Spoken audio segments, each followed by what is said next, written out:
So I'm from Florida, so snow is not something that I see or experience every day. And the 2021 Mustang Mach-E is not something I've ever experienced before.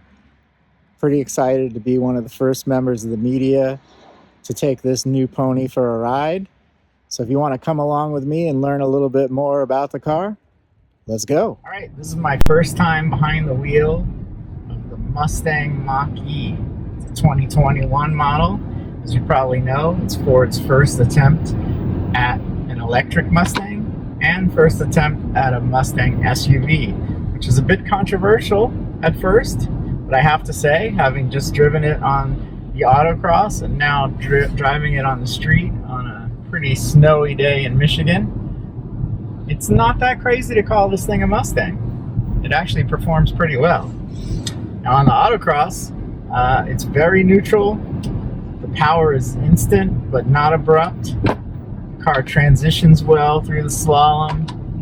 The braking is excellent. I mean, because it has regenerative braking, you lift your foot off the accelerator and it immediately starts to brake. So even if you need to get on the pedal, which you don't have to do if you have one pedal operation turned on, that brakes for you automatically. But even if you have to transition and do more aggressive braking, it almost acts as a transition for you. It reacts so fast that it's already starting to brake before you get on it. And that kind of helps.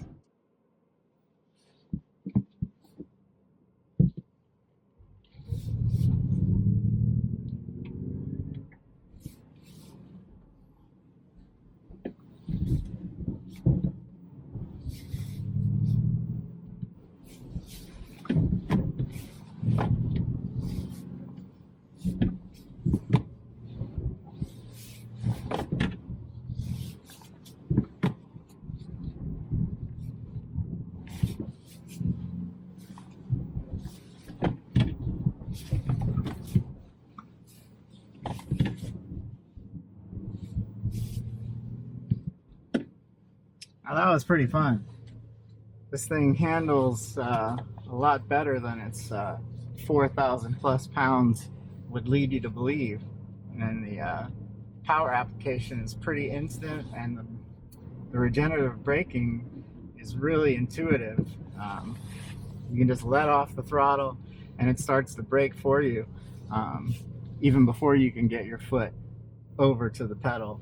Highest compliment I could pay it so far, especially on the autocross, is that when you're driving it in a performance environment and you're focused on that, looking ahead to the next turn, you forget that it's an SUV. It just drives like a performance car.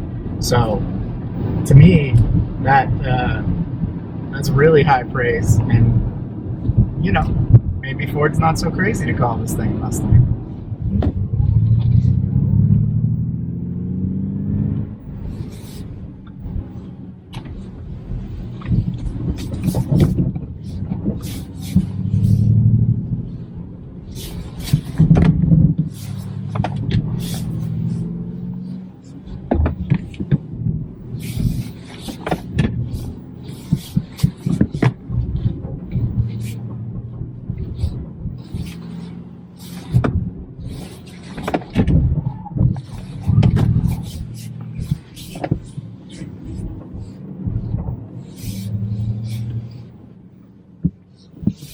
That was a lot of fun. I snuck in one more lap, more than I was supposed to, don't tell anyone, but I got to have a little bit more fun. You can see that even with the unbridled mode, you can get the tail out a little bit, especially in these slippery when wet conditions, and but it's easy to correct. It's not uncontrollable where it would get into a tank slapper in a kind of traditional rear-wheel drive vehicle. So it's pretty cool. See, it's not ideal conditions for my first drive in the 2021 Mustang Mach-E, but since this one's the all-wheel drive version, which happens to cover 0 to 60 in 4.8 seconds, I'm not really too worried about navigating this slippery pavement. Now this model has the extended range battery. It's a little heavier, but a little more powerful, a little quicker. The one that I drove on the autocross was the lighter, smaller battery rear wheel drive version. So a little bit less weight to toss around on the autocross. But this one has more power, more grip with the all-wheel drive. So, and this one covers 0 to 60 in 4.8 seconds, which is noticeably brisker. So far, it's a lot of fun. Let's check it out. 45 miles an hour and whisper, and you're at a certain pedal. Right. Hold that pedal, and then switch into unbridled, Yeah. and you'll get a sense how different the experiences are. Right. With the drive experiences, you get some visual things like the themes change. You can see the unbridled theme is this copper lights and so forth. Kind of the ambient pulsing. lighting is copper. You can see it in the door here. Okay. With Whisper, it's a blue. Engage is a different blue. But the other thing we did was we changed the character of the pedal progression is a lot different. The level of regen between the drive modes are all different. So your liftoff is going to feel different. So in and out feels a lot different. Steering has been tuned, so you got to think of sport and comfort. Right. Unbridled would be like a sport steering. Sure. And Whisper would be on the opposite bookend at a comfort setting. You can start to get a feel for all of that. So we believe we've taken things into the future. Right. Leveraging all of the electronics smarts that are out there, so to speak, to try and give you a very tunable vehicle so you can tune it to all of your preferences. Yeah. But in unbridled, you get more performance and more sound. You can hear that. The Ford engineers worked really hard on developing, you might call it artificial, but they pipe in a sound to transfer the feeling of that acceleration to your ears. And instead of making it sound like a combustion engine, they combined a bunch of different sounds to come up with something that sort of emulates the sound of the electric motors, but gives it a performance feel. Almost kind of like one of the modern Batmobiles had that sort of turbine sound. The unbridled gives you this sort of electric turbo sound. This thing moves out in unbridled. So in between the all-out unbridled mode and the quiet, tame whisper mode, there's a mode in the middle called engage. So think of it as the difference between sport and track modes on a traditional gas-powered Mustang.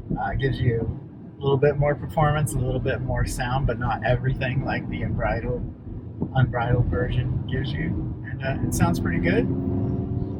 It's maybe a little lower in tone than the sound that comes along with unbridled, but still kind of cool to give a little bit of a sound to go with the motion. Give the EV a bit more soul. It definitely performs well, but it's those of us that have grown up around gas-powered Mustangs, kind of important to hear them too. So it feels a little better when you're going fast and you hear it. And that's engage. Now, obviously, I would like to see more customization possibilities on the car. Maybe where you could have the unbridled sound, but in the engage mode, or the unbridled performance in the quiet whisper mode, or some more nuanced changes in between. And one of the great flexibilities of the Mach-E is that it allows over-the-air updates. So Ford can update the software as it goes along, add its new features as they develop or refine them. And hopefully that will pave the way to even more customization, because as we know, as Mustang fans, customization is really where it's at. Everyone wants their Mustang to be a little bit different than the next guy or gal's Mustang, and I don't think that the Mach-E will be any different. I think people will want theirs to stand out. Obviously, there's a little inherent rivalry with Teslas because they're the big name in the space at the moment.